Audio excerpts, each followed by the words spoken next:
नमस्कार दोस्तों, मैं आपका धर्मेंद्र यादव।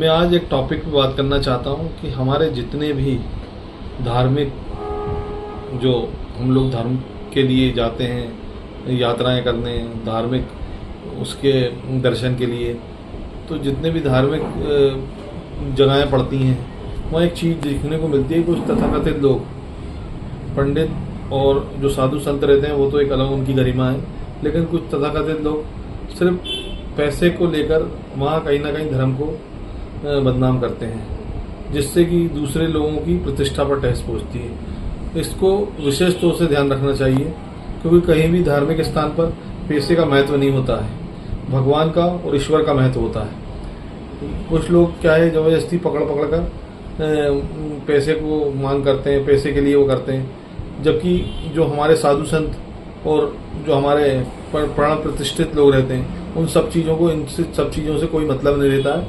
उन लोगों का एक अलग वो रहता है, एक अलग महत्व होता है। तो जो तथाकथित लोग रहते हैं, जो अलग तरीके से उस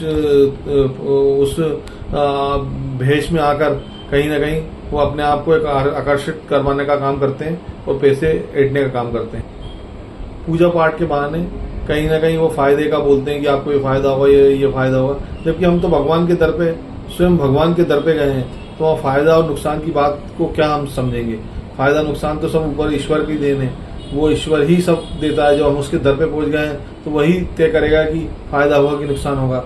हम तो कर्म में विश्वास रखते हैं। तो मेरे दोस्तों, हम यही चाहते हैं कि ऐसी जगहों पर विशेष तौर से ध्यान रखा जाए और हमारे सम्मानीय साधु संतों, जो प्रतिष्ठित लोग रहते हैं आसपास के, उनको भी विशेष तौर से इस चीज़ का ध्यान रखना चाहिए और ऐसे लोगों पर के खिलाफ सख्त कार्रवाई करनी चाहिए जो ये धर्म को लेकर हमारे बड़े बड़े प्रतिष्ठानों को बदनाम करने की कोशिश करते हैं और अपनी दुकानदारी कहीं ना कहीं चलाते हैं।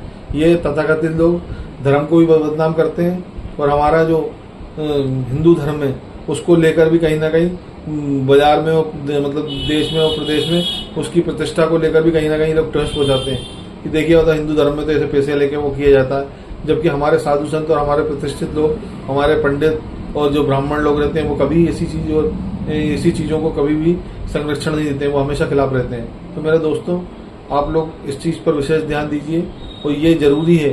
ये क्या है, आप सब मिलकर ही इस सब चीज़ का विरोध कर पाएंगे। और मेरा तो आपसे ये कहना है कि हमेशा ईश्वर को याद कीजिए और सुबह जरूर ब्रह्म मुहूर्त के टाइम पूजन में भगवान को याद कीजिए। इसीलिए भगवान आपके साथ है और आप भगवान को याद करेंगे तो आपको एक नया और एक अच्छी चीज़ आपको प्राप्त होगी। आपका धर्मेंद्र यादव।